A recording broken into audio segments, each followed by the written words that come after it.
Also on March 3rd, man, a lot of videos here today. We're getting fuel hauled in. I do believe we're getting summer fuel. So we get direct drops from the refinery in Regina, Saskatchewan. They have a fuel refinery. It's a co-op, federated co-op. So basically, every small town has a co-op. And all the co-ops have different branches. Like you got the Swift Current Pioneer Co-op, and maybe they have like 17 locations. Then you got the Regina Co-op, maybe they have 20 locations. I don't know, I'm just saying that, just using that as an example. But then you have big mother co-op, which is federated co-op. There, I do believe they're in charge of all the co-ops, okay? The federated co-op, to my knowledge, they're the ones with the refinery, and they actually supply fuel to like a lot of the gas stations, like Shell, Petro-Canada, Husky, all the way into some of Alberta, I do believe. So they actually supply a lot of fuel with that refinery, not just co-ops. So anyway, long story short, we're getting Super B loads brought in for summer fuel. So let's go check it out.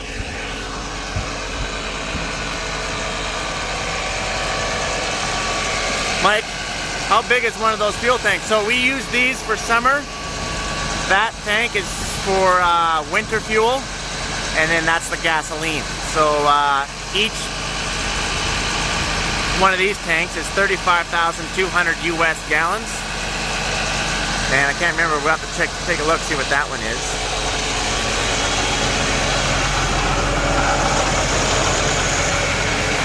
So he's got big hoses. We have to have a containment ring. So a containment ring, that is in case you ever sprung a leak, and it would literally contain it. Contain all your fuel. But the problem is it just fills up with snow and ice, because the snow melts and it just turns. So we have to have little pumps, and we pump it out, and normally you put gravel in here, but I would rather put a pump in, and you can pump the water out of it on its plastic versus the gravel.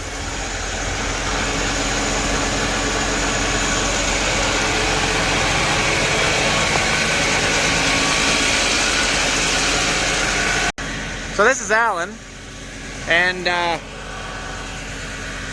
how many metric tons do you haul in this bucket? 62.5. 62.5 metric tons of fuel? Yeah. Or total, is that total weight of the truck? That's total weighted unit. I got just about 50,000 liters of fuel on. Okay, so you haul about 50,000 liters of fuel at once. So do you load at the Regina? Yes, I load at the refinery this morning. Okay. Wow, that's I'm unloading about 1,000 liters a minute. 1,000 liters a minute. Okay. Is that 3-inch?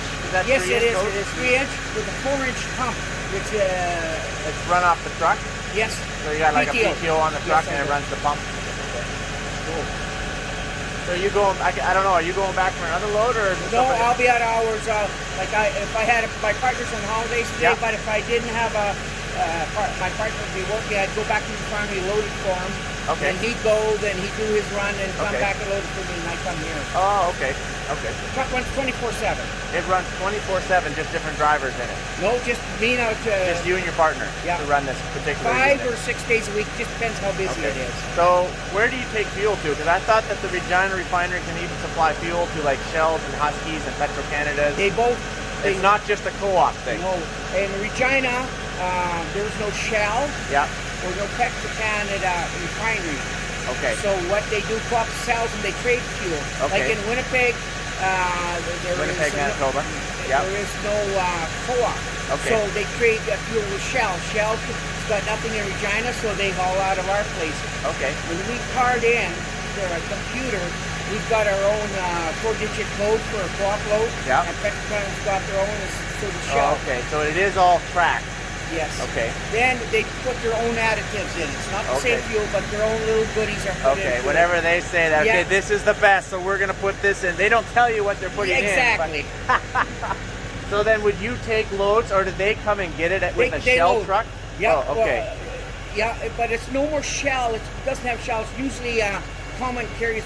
It's like Pulse Hauling, Westcan trucking. It's Trimac. It's a third party. Yeah. It's a third party company that hauls for Shell and Petro-Canada, but it's still coming out of the Regina refinery. Yes. With their additives in it. Yeah. That's awesome. Trying to learn a little bit about the fuel here. So it's all basically the same fuel, just that one guy puts Heinz ketchup on it, another guy puts Libby's. You got that? You got that? Heinz ketchup and Libby's. Oh man. So what's the difference then between winter fuel and summer fuel for the people who are wondering? Because I pointed out that we actually use the smaller tank around the corner for winter, and then these ones for summer. It's the oil content in it. It's the oil more content. Oil it is, it burns hotter. Okay. So, but oil gets thick in the wintertime. Okay. So you can't burn the same weight of like summer fuel in wintertime because it gels. The wax, paraffin wax, will gel. It'll go like Jello. It won't flow through your lines. So when you, like I actually, back when it was cold here a couple weeks ago, I actually gelled up a combine. It wouldn't start, and so will that just thaw itself out in the filters, or do you have to just replace the filters, put new ones on? When it warms up, it'll ungel. It'll be like ice cream. It'll melt. Okay, it'd be like ice cream. It'll melt. Okay, that's cool. It'll loosen up. It's just like, you know, a real heavy syrup. If it's cold in the fridge, when it warms up, it'll pour a little easier. Okay. So then, how long would it take you to typically pump off this load, and is it faster or slower at our place or versus like a gas station, if you went to a gas station? Well, at a gas station, I see these are tight fills. I put them on, lock them on the these hose. ones? Yep. So what's the difference between these ones? Okay, what I do when I go to a thing, they've got like a fitting like that into the ground tank. Oh, okay. I put this on and I lock it. Okay. Then I hook my hose up to it. Okay. And I can get up, I can get 3 hoses going. Oh, you can pump 3 hoses. Well, we don't pump, it's gravity feed. You're not allowed. You don't want to put pressure into a ground tank. Right, because then the air would have to come out somewhere. It has to be placed, but they have vents, and it does vent. It's a sealed unit. Okay. So this compartment's done right now. How do you know if it's done? See the sight glass? There's nothing in it, no dye product. Right here? Yes. Oh, okay, so it would be colored. There's that little dots. Yeah. That means there's a fuel in compartment 1 and 2. So I'm going to change this, to compartment 1. Okay. How many compartments do you have? I got 3 on the lead and 3 on the pump. 3 on the lead and 3 on the pump. Okay. Yep. So 6 compartments in total. Yep. Do you only haul one product, or do you haul? I can haul 6 products if there was such a thing. 6. Okay. If there was such a thing, got it. When we go to a service station, we'll haul 3 products. We'll have diesel, premium, and gas. Okay. See, now the fuel is flowing. You see the dyed diesel there? Yeah, it's a different color. Yeah, I got it. Okay.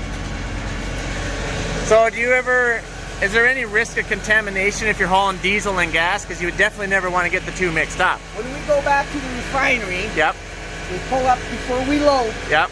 We open up all the compartments. Yep. We put a pail and we drain it to make sure it's there's nothing in it. Nothing in it. Nothing in it. Okay. And this particular stuff is summer fuel. Yes, it is. Yeah, that's what I thought. Yep. The weight's a little heavier. Right. And then I see this little orange cable we got going in the mud here. Don't mind our mud. Cable. That's a ground cable. Okay. So you can't load without hooking up that ground cable to something. Well, you shouldn't. Okay. In case there's ever a negative spark Yeah, because you never know. Yeah. We don't want to go boom. Well, you never know about it. Yeah, that's true. That's right. We never know. So what are all these little tags? These are tags. See, these are tags. This is to remind you that there's dyed diesel in this. So when you go to hook up, if you miss that, there's a tag there. Oh, I get it. So they try to make this so you can never make a mistake. So they try to make it idiot-proof. Dyed diesel, got it. Dyed diesel, got it. Okay, that's impressive. And then you take them off after it's empty? Yeah. Okay. So that way you know there's nothing in it. Yeah. That makes sense. Lights will show it too that it's empty. Right. And that red light on top shows that the puck is the internals are not open on the puck. Okay, like the top red light at number 4. Yeah. That shows that puck. I'll open it up. Okay, he's gonna go open something up on the pup here, and we're gonna hopefully see something change colors. Do you want me to come down there or stay here? Okay, yeah, he wants me to stay here. Yeah, it did. Number 4 went out. Yeah. Okay. That means the internal is on in the puck. Okay. Man, there's a lot of stuff going on here. So You would have to have your TDG, which is Transportation of Dangerous Goods, here in West. Is that just a? That's not a. Is TDG just a Saskatchewan thing, and they call it something else in Alberta, or is it? It's all over. TDG is Canadian. Yes. Okay. And I got the fuel haulers. We're into that too. We got to have a card for that. Plus WIMIS. What's WIMIS? We got to know for plaque cards. Oh, plaque cards. Okay, so here's a plaque card. So you would learn this at WIMIS and TDG. So Transportation is good. Dangerous goods. So what does it mean to have red with flames and 1202 with 3? That shows what dangerous, how explosive it is. It's in category 3. Okay. And it's 1202, which is diesel. Now, when I go back to the Regina and I got a load, say gas, then it's 1203. So this is how you identify what's in here. So if, say I had an accident. Yes. The firemen come up. Yeah. They got to fight fire. This would advise them on how dangerous it is. Okay, and then this number 3, does it go 2 and 1 as well? Yeah, and they're color coded too. 3 is red. It's high. Okay. And now, if I went back, now I'm going to take ethanol. Just ethanol. Yeah. This is the code for ethanol. 3475 is for ethanol. Yes. Okay, and so you pretty much all haul red because you're only hauling fuel, unless you had something different. But and then if you were empty, do you put this to white then, so you're empty, or do you keep it on? If it's say the steam clean. Okay, steam clean. It was gone to someplace there was work done to it. Yep. Then this would happen. Okay, so that way identifies this unit is clean. There's no fumes in it. Yeah. That makes sense. Okay. Okay. Good to know. I really appreciate this, Alan. No problem. Yeah. For hauling fuel, we all have to have fire resistant. Everything is fire resistant. Yes. Okay. Everything is fire resistant. Okay. Steel-toed shoes. Yep. Obviously. Yep. Okay. How long have you been hauling for, Alan? It'll be on April the 23rd. It'll be 44 years. 44 years of hauling experience. Wow! Congratulations. Thank you. That's older than I am. I'm only 35. Hey, I've been hauling fuel since you've been around. Yeah, you've been hauling fuel long before I was even thought of. That's awesome. So, just for clarification, we are pumping into these tanks because they're vertical and there would be back pressure. You couldn't gravity feed into these. No, there's what they call a check valve. Yep. When the pressure pushes the fuel, it opens, it flips it up. Okay. Then when you take the pressure off, it slams shut, so there's no back. Okay, no back pressure. Yeah, nothing can come back out. That makes sense. Okay, that's cool. Let's take a peek at the tag on this puppy. Ooh. So it is 35,200 US gallons, 29,300 imperial gallons. They're 30 feet tall, 14 foot in diameter. All right, you can see it's running empty. You guys can see that. And so you can't quite put 3 loads into one tank. Kind of what we figured out.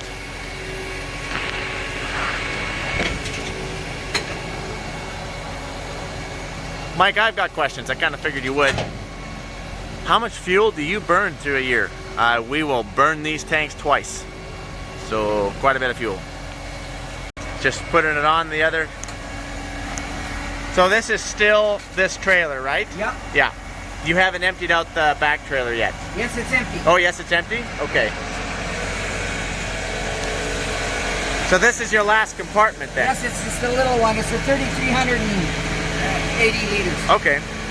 So traditionally you would always empty off your back trailer to make sure you have weight on your drives. Yes. Just in case something did happen, you couldn't hold it, something happened to the pump. Yeah, then you could at least get home. Because otherwise, if all your weight was back there, you would not get around very good here. Be not good. It would be not good. All right, this tank, the small one, just ran empty.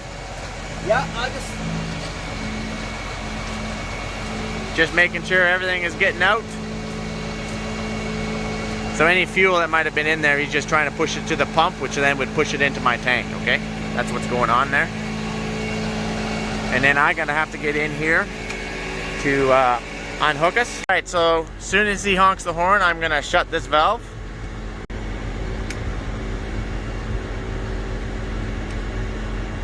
I'm ready. There we go, valve shut. Good. Yeah, we're good.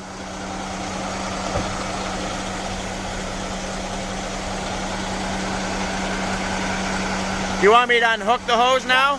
Okay. Okay, what are, do the red, well, okay, just do the red, one with the red? Yeah, do that. Undo this one. Okay. Is there going to be any pressure here? Okay, there should be a big plug there. So yeah. This one? Okay, I gotta go. Unhooked. Thank you, Alan. You're awesome. Okay. Thanks for teaching us so much. You're welcome. And would you look at that? We got another Super Bee here.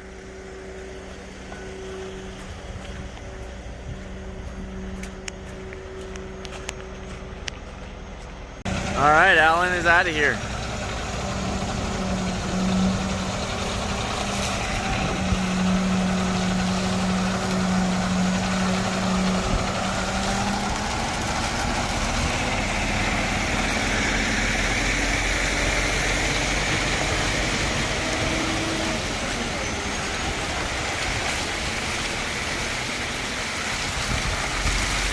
And then on to the second truck. Mike, how many trucks do you have coming today? I actually don't know that.